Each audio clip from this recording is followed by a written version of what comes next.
نحمدہ و نصلی و نسلم علی رسولہ الکریم اما بعد۔ بھائی اور دوستو، عشرہ ذی الحجہ کے 10 دن بڑے قیمتی دن ہیں۔ اللہ تعالیٰ نے ان 10 دنوں کی بڑی فضیلت دی ہے۔ اللہ تعالیٰ جل شانہ کی ذات فرماتے ہیں والفجر ولیال عشر، تو ان 10 راتوں کی اللہ تعالیٰ نے قسم اٹھائی ہے، اور یہ جو 10 راتیں ہیں اس سے مراد عشرہ ذی الحجہ کی راتیں ہیں۔ اور نبی پاک صلی اللہ علیہ وسلم نے اس کے دنوں کے متعلق فرمایا کہ ان 10 دنوں کے اندر نیک عمل اللہ تعالیٰ کے ہاں جس قدر محبوب ہے اور پسندیدہ ہے باقی دنوں میں نہیں ہے۔ صحابہ کرام رضوان اللہ علیہ مجمعین نے عرض کی ولل جہاد یا رسول اللہ، کیا جہاد بھی نہیں؟ تو آپ صلی اللہ علیہ وسلم نے فرمایا ہاں جہاد بھی نہیں۔ ہاں ایک شخص اللہ کے راستے میں نکلا اور اپنی مال اور جان کو لے کر اور وہاں اس نے جہاد کیا، اور یہاں تک کہ وہ مال اور جان کے ساتھ اللہ کو پیارا ہو گیا، کچھ بھی واپس لے کر نہیں آیا، تو میرے بھائی اور دوستو ان 10 دنوں کے اندر اللہ تعالیٰ کے ہاں جو اعمال کی قیمت ہے، اعمال کی قیمت یعنی بڑھ جاتی ہے، اللہ تعالیٰ کو بہت زیادہ پسند ہے۔ تو صحابہ کرام رضوان اللہ علیہ مجمعین ان 10 دنوں کے اندر اپنے نیکی کے کاموں کو بڑھا دیتے تھے۔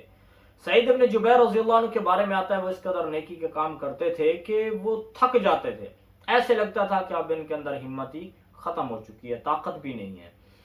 اور حضرت عبداللہ ابن عمر رضی اللہ عنہما اور حضرت ابو ہریرہ رضی اللہ عنہ کے بارے میں آتا ہے وہ ان دنوں کے اندر بازار میں جاتے اور تکبیرات کا بڑا اہتمام کرتے، اونچی اونچی آواز سے تکبیرات کہتے تاکہ لوگ سنیں، ان کو بھی ترغیب ہو۔ تو ان 10 دنوں کے اندر نیکی کے کام کو بڑھانا چاہیے، نفل کو بڑھانا، نفل نماز پڑھی جائے، ذکر کیا جائے، تکبیرات کا اہتمام کیا جائے، اللہ اکبر لا الہ الا اللہ واللہ اکبر وللہ الحمد، یہ تکبیرات ہیں تو ان کو پڑھا جائے۔ اور اس کے ساتھ جو ہے وہ نفل روزے کا اہتمام کرنا چاہیے۔ ہاں ہو سکے جو کسی کے قضا روزے ہیں وہ بھی اس میں رکھے جا سکتے ہیں۔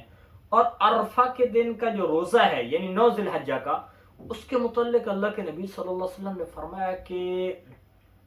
مجھے امید ہے کہ جس نے عرفہ کا روزہ رکھا، یہ روزہ اس کے 1 سال پہلے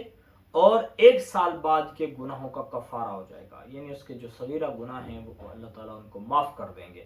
کبیرہ گناہوں کے لیے توبہ ضروری ہے۔ تو 9 ذی الحجہ کے روزے کی بھی فضیلت ہے، اور ان 10 دنوں کے اندر جس قدر ہو سکے اپنے آپ کو نیکی کے کام میں تھکانا چاہیے، تلاوت میں، ذکر میں، نفل نماز میں، نفل روزے کے اندر۔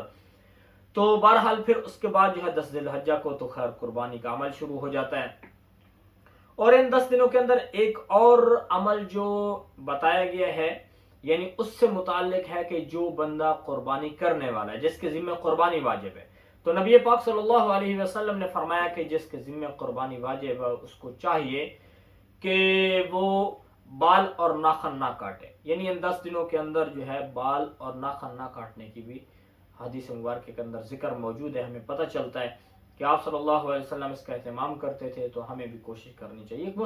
مستحب عمل ہے، اگر کر لیا جائے گا تو اس کے اوپر انشاءاللہ اجر ملے گا، اور اگر کوئی اس کو نہیں کرے گا تو بہرحال وہ گناہ گار نہیں ہے۔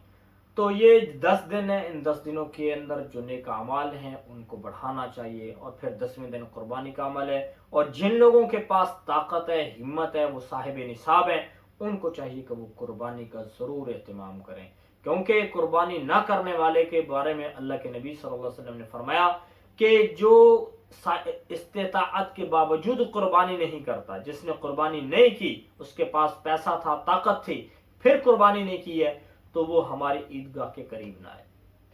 یعنی اللہ کے نبی صلی اللہ علیہ وسلم اس سے ناراضگی کا اظہار فرما رہے ہیں۔ تو اس لیے قربانی کا خاص اہتمام کرنا چاہیے، جو صاحب نصاب ہے ان کے ذمہ قربانی واجب ہے۔ اللہ تعالی ہمیں ان 10 دنوں کی